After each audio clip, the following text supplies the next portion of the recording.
Frères et sœurs, que la paix et la grâce de notre Seigneur et Sauveur Jésus-Christ soient avec vous. Ici et WH Ministries pour notre dévotion matinale pour ce mardi 3 décembre 2024.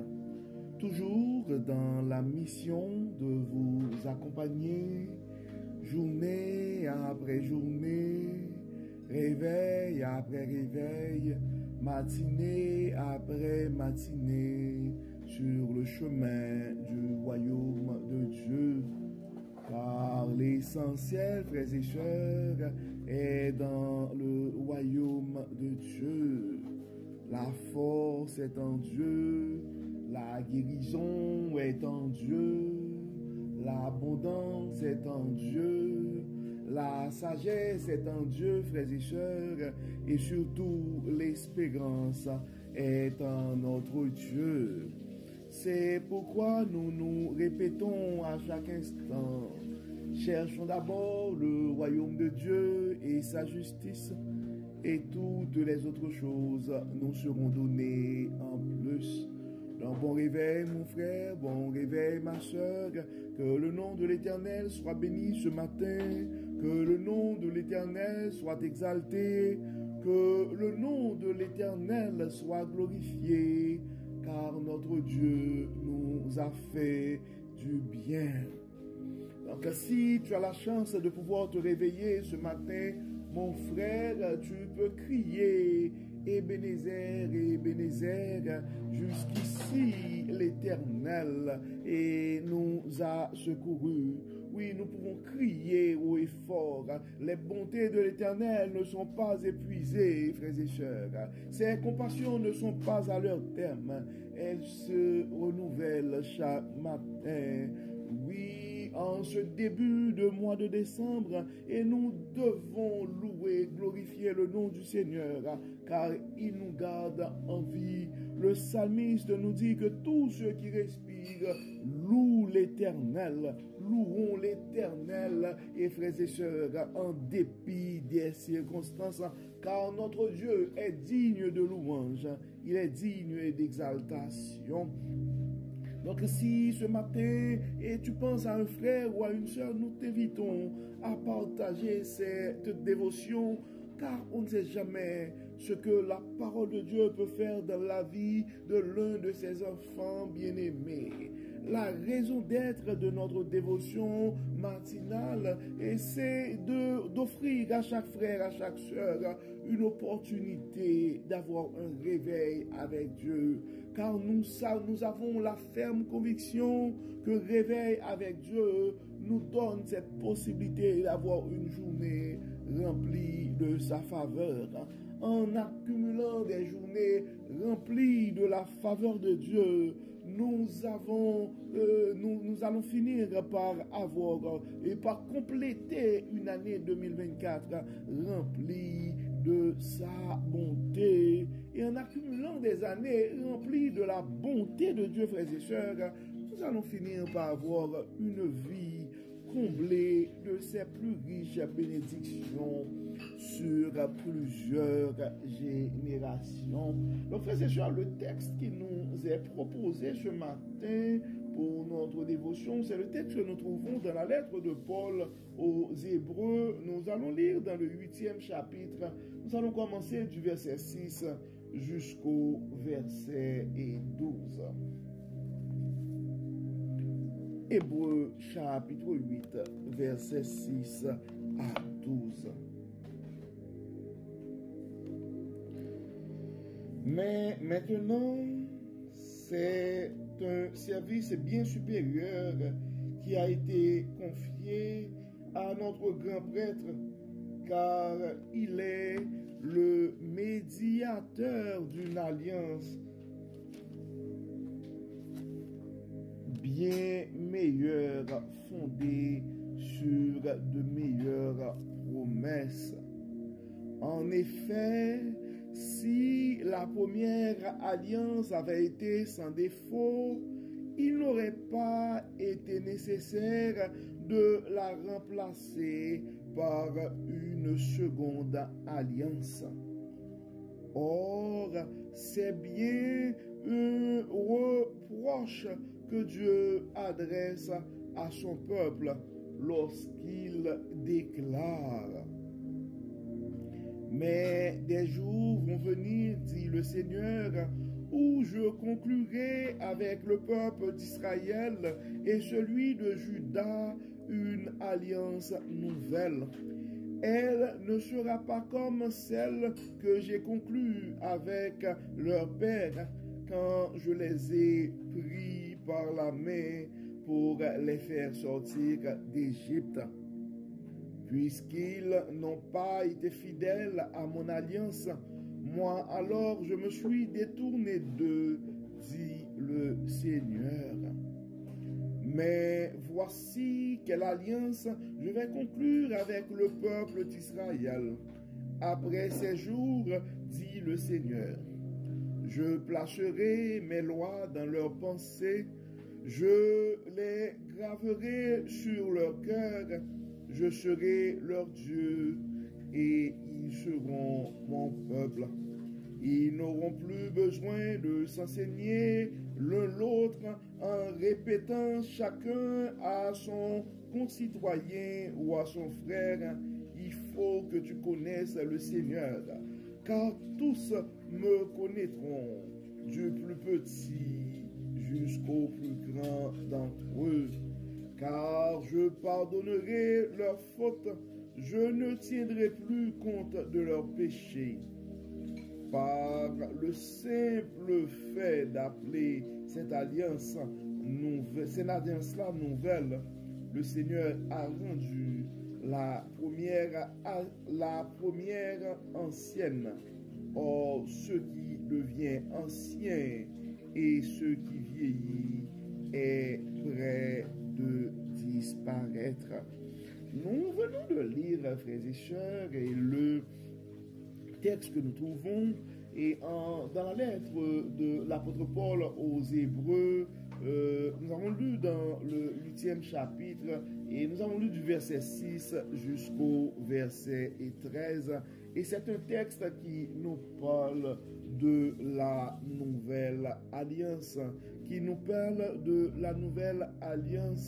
et où Dieu veut inscrire et veut graver sa loi dans le cœur de ses enfants et bien-aimés. Donc, et avec la température, la voix n'est toujours pas à son plus haut niveau, et frères et sœurs. Donc, on voit, et frères et sœurs,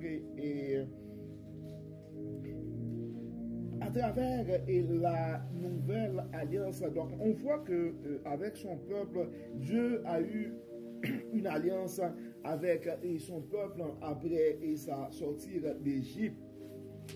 Et avec la venue de Jésus-Christ, donc on voit, et c'est une alliance nouvelle, parce que l'alliance, et la première alliance, c'était lié et surtout par rapport à la loi, et il y avait une certaine exigence pour les gens de connaître la loi et de s'efforcer à les respecter.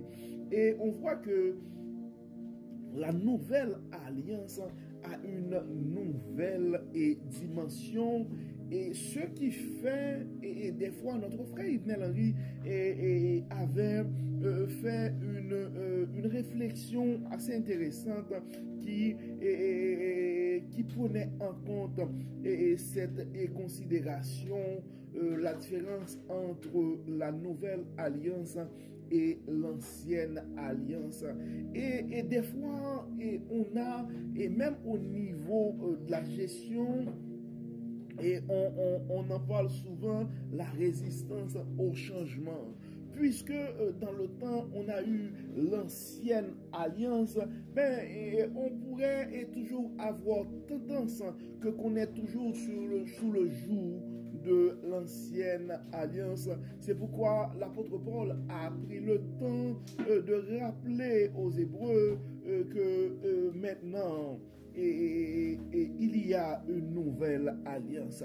Dans le verset 7, en fait, même dans le verset 6, ça dit quoi? Ça dit, mais maintenant, c'est un service bien supérieur qui a été confié à notre grand prêtre, car il est le médiateur d'une alliance et bien meilleure fondée sur de meilleures promesses. Une alliance bien meilleure fondée sur de meilleures promesses. Donc nous pouvons comprendre, frères et sœurs, que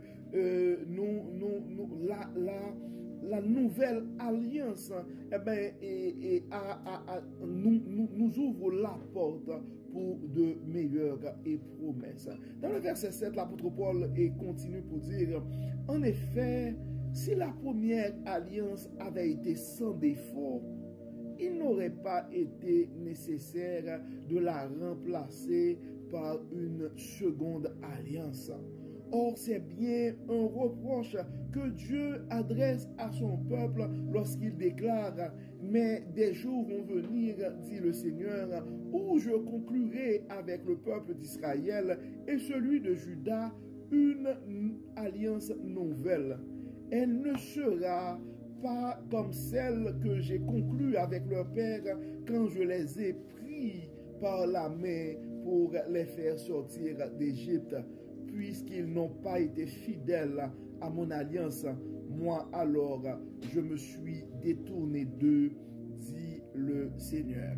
Nous n'allons pas rentrer dans ces commentaires parce que il y a un piège aussi dans ce débat, dans ces réflexions sur l'ancienne et la nouvelle alliance. Donc ça ne vaut pas la peine de commencer à dire et de comparer l'ancienne et la nouvelle alliance. Ce que nous devons comprendre tout simplement, c'est prendre cette opportunité ce matin de nous rappeler que nous sommes présentement sous une alliance et qui est fondée sur et de meilleures promesses. C'est la bonne nouvelle. La nouvelle alliance est fondée sur de meilleures promesses, nous enseigne la parole. Mais en quoi consiste cette nouvelle alliance? En fait, dans le verset 10, ça dit, mais voici quelle alliance je vais conclure avec le peuple d'Israël après ces jours, dit le Seigneur. Je placerai mes paroles dans leurs pensées. Je les graverai sur leur cœur. Je serai leur Dieu et ils seront mon peuple. Ce qui ne m'empêche pas de penser à cette parole qui nous dit l'Esprit rend témoignage à notre esprit. Donc la parole de Dieu à travers et la nouvelle alliance, frères et sœurs, est gravée. Les lois de Dieu sont gravées dans nos pensées, sont gravées dans nos cœurs et placées dans nos pensées. Et ça dit dans le verset 11, ils n'auront plus besoin de s'enseigner l'un l'autre en répétant chacun à son concitoyen ou à son frère. Il faut que tu connaisses le Seigneur, car tous me connaîtront du plus petit jusqu'au plus grand d'entre eux. Et dans le verset 12, c'est la possibilité que nous avons, car je pardonnerai leurs fautes. Je ne tiendrai plus compte de leurs péchés. Et la nouvelle alliance est surtout basée non seulement sur la loi de Dieu qui sera gravée ou qui est gravée dans le cœur de ses enfants, mais aussi sur le pardon de leurs péchés. Donc, en fait, en lisant ce texte et ce matin, frères et sœurs, le message que nous avons pour toi et ce matin, mon frère, le message que nous avons pour toi ce matin, ma sœur, est la suivante. Avec la nouvelle alliance, tu as une nouvelle chance. Tu as l'accès au pardon de Dieu. Donc, des fois, nous vivons et dans une culpabilité permanente. Pensons que à cause de la laideur de nos fautes, à cause de la gravité de nos mauvais comportements, de nos agissements, mais nous n'avons plus accès au salut, que nous n'avons plus accès au pardon de Dieu. Donc le message de Dieu à toi ce matin, mon frère, ta place est dans le royaume de Dieu et au pied de la croix, tu as accès au pardon de Dieu. Toi, mon frère, toi, ma soeur, qui est en train de porter un grand fardeau et qui est en train de porter une grande culpabilité, nous t'invitons ce matin à aller déposer au pied de la croix et de reprendre ton parcours sur le chemin du royaume. Donc, comme d'habitude, frères et sœurs, nous allons prier et nous allons demander à Dieu. Nous allons demander à Dieu d'enlever les fardeaux de nos frères et sœurs qui sont fatigués ce matin, de les aider et à se présenter et les déposer au pied de la croix et reprendre leur parcours sur le chemin du royaume avec un cœur léger. Prions le Seigneur. Dieu de bonté, Dieu de toute fidélité, Dieu de toute grâce, Dieu de toute miséricorde, nous te remercions ce matin. Nous te rendons grâce. Merci Seigneur pour la faveur et merci Seigneur pour le pardon de nos péchés ce matin. Merci parce que de ta grande miséricorde, tu nous pardonnes et tu mets à notre disposition une nouvelle alliance. Merci Seigneur. Merci Seigneur pour cette grâce. Merci Seigneur parce que à travers le sacrifice de notre Seigneur Jésus-Christ, nous avons accès au pardon.